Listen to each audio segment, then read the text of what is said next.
Guys, so welcome back to Lex Reads. So in today's video, I am going to be doing my May wrap up. You guys know with my May wrap up, I talk about the books, the movies, and the music the whole entire month. May was a good month. I took it easy. It's so crazy because I like the beginning of the month, I wasn't really into like reading.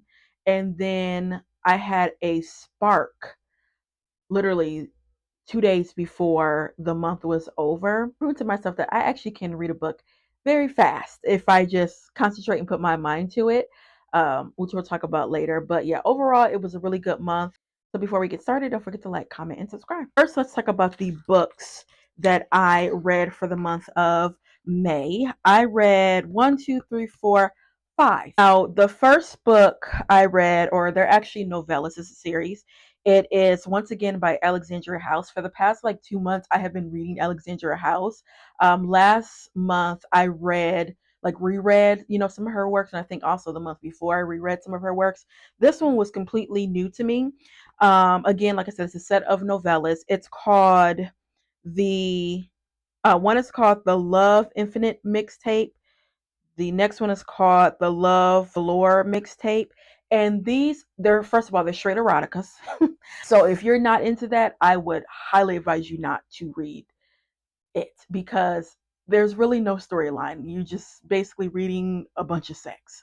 But I would say the one thing that I really enjoyed about these novellas are if you have read Alexandria's House works, all these characters she brings back, and some of them I wonder, like, what are they doing, what are they up to. I love the way that she writes romance. She is one of my favorite, romance authors of all times. I don't think anyone has come that close, not as of yet. Okay, next is Leave Your Mess at Home by Tulani Akinola. Now, that was our book club pick for the month of May. I actually was able to get a copy of it through my library. Remember, I was telling you guys that I just was, I did not want to buy this book um, if I could help it. And I was telling you guys now, when it does come to like the, book club picks, or just if it's a book that I want to read, instead of just going out buying it, if I can get it, either cheaper or if I can go to the library to get it, I will. And if I really, truly, truly, truly, truly want the book and love it, I will buy it. I would say this was a great book. It was a good silent book. I would give it a 3.5, 4 stars probably. But it's not a book that I need in my collection, but I would recommend this book. And our book club discussion last Sunday, we all said that we all gave it, a 3.5, 4 star. Also, I would read more by this author. This is what I was talking about earlier when I said I know that I can read faster. I started this book on Friday at 10:30 at night, and the book club was on Sunday. Started at 10:30 at night. I finished it at 2 o'clock the next day with taking breaks, also sleeping, and all of that. This book, you have immigrant parents. They are from Nigeria. They have raised their kids, and all their kids have basically been born in the US in Chicago. And you see every sibling's dynamic. You see their personal and professional life. You have 4 siblings, and one of them is an outcast. She's been estranged from her family since like for 10 years, but there is a reason why. And when you learn about it, you realize, oh, okay. And again, you see each, sibling. You have 3 girls and 1 boy, and of course, the boy is the golden child. He's married, and he is going to be a father. And he has in his mind, he's kind of leery about raising a black son in America. So he's dealing with that. You have the youngest child who is in college. She's dealing with her sexuality. You have another daughter who has some feelings for her male best friend, and they've known each other for years, and you just see that dynamic. Thoroughly did enjoy this book. We had a great conversation in book club. Okay, and then lastly, y'all, finally, I think because I was real encouraged and just had my juices flowing when I read Leave Your Mess at Home, I finally finished Restore Me by J.L. Seegers. Now, I have the second book. My sister actually bought it for me because now she is traditionally published, so their new covers are coming out. I am going to wait to read Mallory and Chris's story because this dragged. It was partially my fault because I started this in March and just finished it in May. I kept on putting it down and wouldn't get back to it for weeks, months. But one thing I would say, this did not need to be 500 and some pages. No, this needed to be a 300, okay? Because it's a forbidden romance, and you have the female character where her husband died a couple years ago. She wants to get back out there, but at the same time she's still grieving or whatever.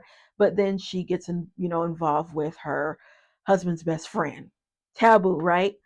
But I just, again, but like, and this is not a spoiler because you guys know in romances obviously the characters get together.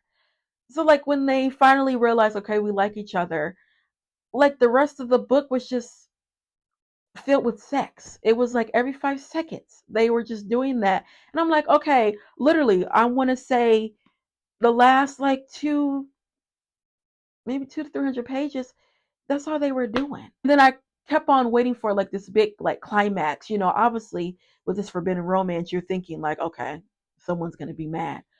And just my con is the amount. It did not need to be 500 some pages. I also heard the second book, which this is the newest cover. The covers are bomb. This one's even better than the first one. Like, look at this. Now this one is a little bit shorter. This is what, 400 and some pages. Okay, because this was five something. Heard this one is a little bit redundant. Like it's almost kind of like the same story of this. Like you're gonna get a good amount of this and this. And my thing is, okay, I don't want to repeat this. But I am curious to know about Mallory and Chris's story because again, I believe it's gonna be a second chance romance. And I did like Mallory and Revive and Restore Me. So yeah, I am curious, but I'm going to wait. So that is it for reading. Next, let's go to movies. Now, I finally saw the Michael movie, obviously the movie about Michael Jackson. Loved it. I do want to see it again, but I was thinking about maybe when it comes out, like, on streaming or whatever. But then I'm like, oh, I might want to see it again on that big screen. Uh yeah. Again, I think his nephew Jafar did an amazing job. I mean, he embodied Michael so much. I grew up watching the American Dream series. I think that Coleman Domingo, he did a very good job playing Joe. I like Nia Long. I do, just as an actress, and I like her as a person. But no one can play Katherine Jackson like Angela Bassett. Okay. Granted, I would have to say, like Nia Long, she was obviously in the movie, but she didn't, she just wasn't like a heavy, heavy, heavy, character. Obviously, you have to have her because y'all know that Michael adored his mother. Overall, I think she did, a great job. I mean, Nia Long is a vet. Next, I watched this show, Imperfect Women, on Apple TV. I had told you guys about this in one of my like weekend vlogs. Y'all, I binged this. So, so, so good. I remember seeing the trailer and was thinking, maybe I might check it out or whatever. But I wanted to watch it when the whole like series was done because this is on Apple TV where like every week they have, the episodes, and I'm impatient. I'll rather just wait and so I can binge watch it. And I'm so glad I did because every episode it was like a cliffhanger, and having to wait a whole week to see, no. This is starring, the only person I really know is Kerry Washington. Um, I what's the lady? She was on Hands Made Tale. I never saw that, but I do know her face. Um, and then the other white lady, I've seen one or two of her shows. It's so bad I don't even know their names. I just know Carrie. But if you guys watched what is the series that came out beginning of this year? His and Hers. I was on Netflix with Tessa Thompson. I think you would like this. It's has the same vein of like the thriller mystery. It's not as gory um at all, like not. But basically it's three friends. They've been knowing each other since they were in college, and we learn, and it's not a spoiler, that the one friend has been murdered. And throughout the whole series you're trying to figure out who murdered her. But there are secrets and lies that come out, and her friends realize we don't know hers Nancy. That's her name. We don't know Nancy as like much as we thought, we knew. And then also I love about this series is you get like a backstory of each of the characters. And again, so good. I did not, the person who killed Nancy, I would have never guessed. Would highly recommend it. It kept me on my toes. The writing and the acting was fantastic. Then lastly, I went to Netflix and I watched a Nollywood movie. I haven't seen a Nollywood movie in years. And this is called Love and Wine. Now, if you guys watch Bridgerton, you know the latest Bridgerton, what's the pretty black girl? I know in the show her name was Michaela. She's what Francesca. She's gonna be Francesca's love interest or whatever. She was in this movie.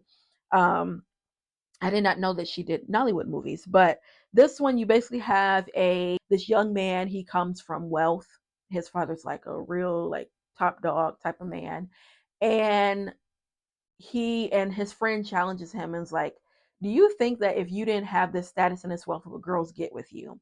And he's like, "Yeah, of course." He's like, "Let's see." So him and his friend, they like switch places, and he becomes like a just a regular, guy or whatever, and he basically has to like prove himself. But then in comes the young lady. She is a doctor. I believe she's in her, I want to say she's in a couple years of her residency, but she starts to have a liking towards him, and you see how it goes.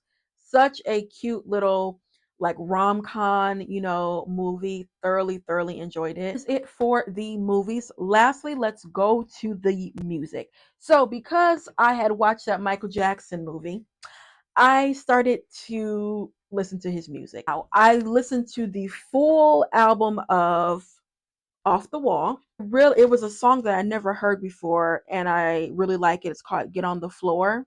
Now I have Thriller, and I need to actually listen to Thriller all the way because I want to see which one I like better. But then I need to get Bad by him. I want to get Dangerous, and I do want to get History. But then what I really want to get is some Jackson 5 because I do not have Jackson 5. I have the Jacksons, but I do not have Jackson 5. But by me listening to, Michael and his brothers, I was trying to figure out what song I like from the Jackson 5s. I think as of now it is it Love Will Save the Day? Is that one it? Y'all know. Dun, dun, dun, dun, dun, dun, dun, dun, dun, dun, dun. That one. I really like that one. And then I would say from the Jacksons, my favorite song of theirs is Show You the Way to Go. But yeah, guys, that is it when it comes to my wrap up of May. Again, had a really good month. Yeah, guys, that's all I have for you. And I'll be back with more Black Books. Bye.